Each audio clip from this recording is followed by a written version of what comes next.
시편 73편 28절 말씀입니다. 하나님께 가까이함이 내게 복이라.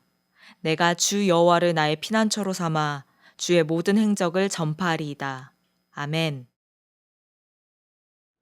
오늘도 주님과 함께 영상을 통해 함께하는 분들에게 주님의 인사와 안부를 전합니다. 각자의 자리에서 건강을 지키시면서 하나님을 더욱 바라보고 의지할 수 있기를 기원합니다. 모 업체에서 마음의 온도라는 흥미로운 제목의 설문조사 결과를 본 적이 있습니다. 세대별로 2,000명씩 총 10,000명을 대상으로 조사한 결과에 따르면 우리나라 사람들의 평균 마음의 온도는 영하 14도, 그리고 취업이 불확실하다는 대학교 상학년들의 마음 온도는 무려 영하 24.2도로 가장 낮게 나왔습니다. 그렇다면 직장을 얻은 사람들은 온도가 올라갔을까요? 20, 30대 직장인들의 마음의 온도는 영하 13.8도입니다. 여러분, 이 고비를 넘기면 꽃피는 봄이 찾아올까요? 그런 희망을 가지고 살아도 되는데 앞으로는 더 마음의 온도가 낮아질 것이다 라는 대답은 너무나 절망적이었습니다. 우리의 자녀들이 살아갈 미래가 그렇게 희망적이지 않고 지금의 삶이 행복하지 않다라고 그렇게 여겨집니다. 사람은요, 누구나 행복을 원하지만 행복하게 사는 사람들은 드물고 막상 행복하게 살면서도 그것이 행복인지도 모르는 사람들이 있습니다. 행복의 기준이 저마다 다르고 행복을 취하는 방법도 다 다릅니다. 하나님께서 우리에게 말씀하신 행복이란 무엇일까요? 오늘 두 가지로 여러분들과 함께 말씀을 나누기를 원합니다. 첫째, 행복한 사람은 하나님을 가까이 하는 사람입니다. 28절을 읽어드립니다. 하나님께 가까이함이 내게 복이라. 내가 주 여호와를 나의 피난처로 삼아 주의 모든 행적을 전파하리이다.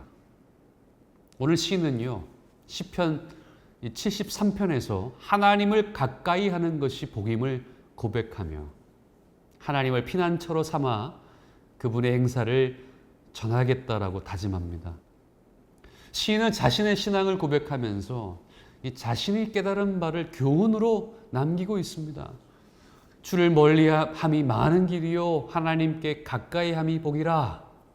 음녀처럼 주를 배반하고 멀리하는 자는 망하지만 청결한 마음으로 하나님께 가까이 나아가는 자는 복이 있을 것이다 라고 고백합니다.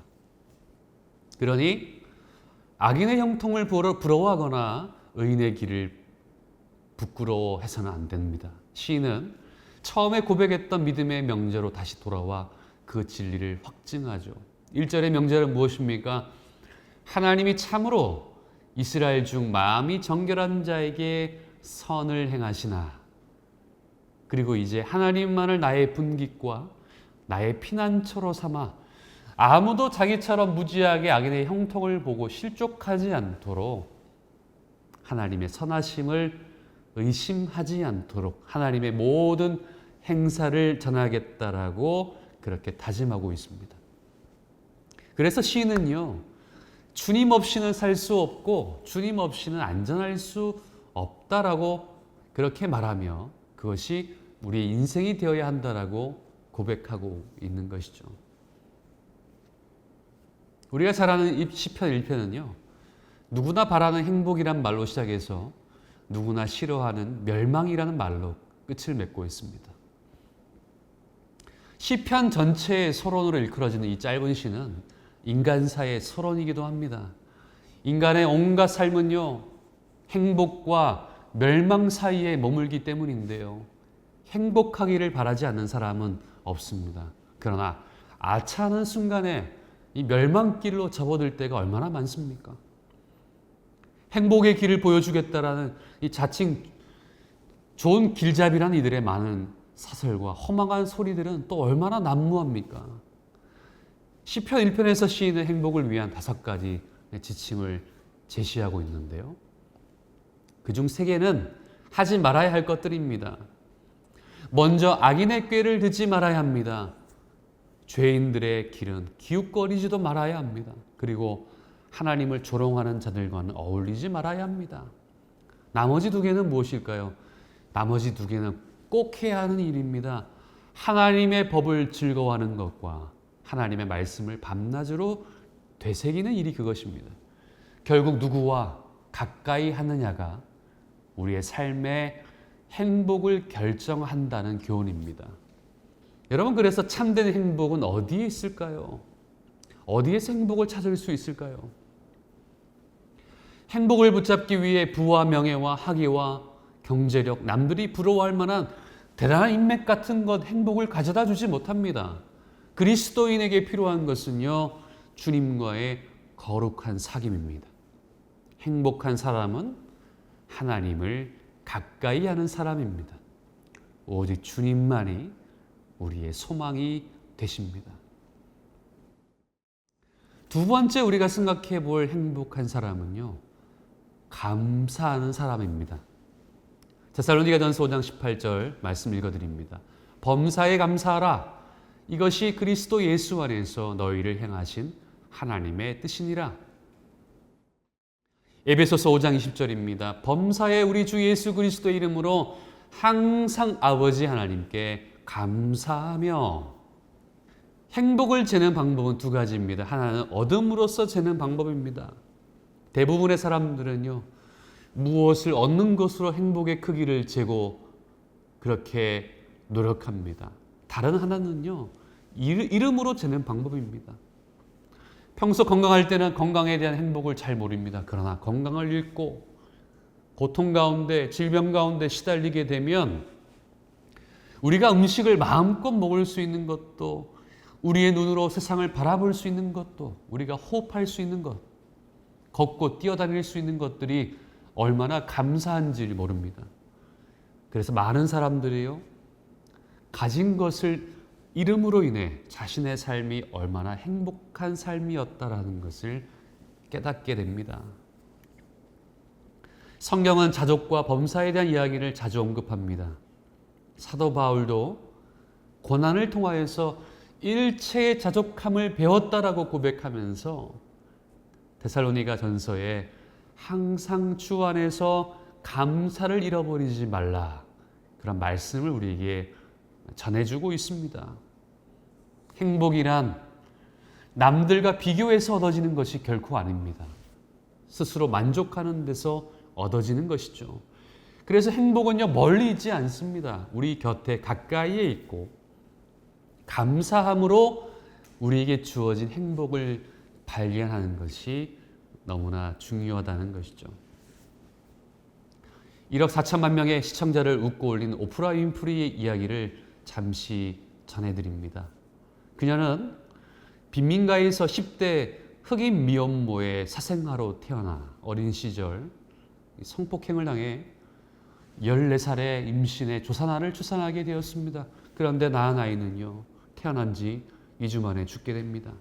이 어린아이의 마음에 상실이라는 고통, 성폭행이라는 충격 때문에 마약에 중독되어 인생을 포기한 채 그렇게 살아갔습니다. 그녀는 100kg가 넘는 거우로 살아갔고, 그의 삶 전체가 잿빛 인생이었습니다. 남아있는 것이 아무것도 없는 그런 삶이죠. 그러다가 좋은 양아버지를 만나게 됩니다. 그녀의 양아버지는 그녀에게 말씀을 가르치기 시작했죠. 그리고 하나님의 말씀을 암송하게 했습니다. 그녀에게 부탁한 것은요, 말씀을 통해서 감사함을 찾아 나가기를 부탁했습니다. 여전히 크게 달라지는 것은 없었지만, 인생은 비참했지만 말씀대로 순종하며 나아갔습니다. 매일매일 성경 노트에 하루에 5가지씩 감사의 조건을 적어나가는 감사의 일기를 써나갔습니다. 이 일기 중에 일부를 잠시 읽어드립니다. 오늘도 거뜬하게 잠자리에서 일어날 수 있어서 감사합니다. 유난히 눈부시고 파란 하늘을 보게 해주셔서 감사합니다. 점심때 맛있는 스파게티를 먹게 해주셔서 감사합니다. 얄미운 짓을 한 상사에게 참을성을 주셔서 감사합니다. 좋은 책을 읽었는데 그 책을 써준 작가에게 감사합니다. 이 불행하다고 여겼던 과거가 이제는 불행하다고 느껴지지 않는 것이죠. 그리고 자기의 삶에 무엇인가 하고 싶은 마음이 찾아들기 시작하면서 자신이 얼마나 소중한 존재인지를 깨닫게 됩니다. 그리고 다가오는 문제를 받아들이는 태도가 바뀌어지게 되면서 그녀의 인생이 달라지기 시작했습니다. 오프라 윈프리는 그녀의 자서전에서 그녀를 그렇게 만들 수 있었던 것은 감사의 힘이었다라고 고백합니다. 여러분, 우리의 삶에서 진짜 회복되어야 할 것은요, 감사로 우리의 마음을 회복하는 것입니다.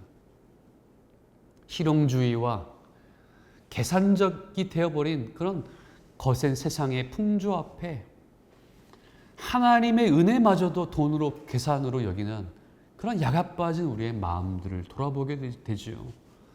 어느새 이기적인 생각이 되어서 하나님의 뜻마저도 자신의 욕망 속에 살아가려는 마음들이 보편화되어 있는 삶을 살아가고 계시지는 않으십니까? 오늘 우리에게 하나님의 은혜로 바라보는 인생의 선물을 주십니다. 그것은 감사의 고백입니다.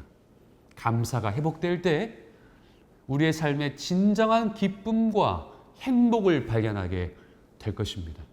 오늘도 주 안에서 행복한 삶을 살아가실 수 있기를 간절히 소망합니다. 이 시간 마음을 모아 함께 기도하겠습니다. 하나님을 가까이 하며 세상 속의 그리스도인으로 바르게 서게 하소서. 우리 가정이 하나님을 경외하는 복된 믿음의 가정이 되게 하소서. 주일 현장의 예배가 하나님만 영광 받으시는 은혜의 예배 되게 하소서. 함께 마음을 모아 기도하며 나가겠습니다.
오늘도 주께 나아감이 모든 문제 해결의 시작이요 주를 가까이 함이 복임을 잊지 않게 하소서.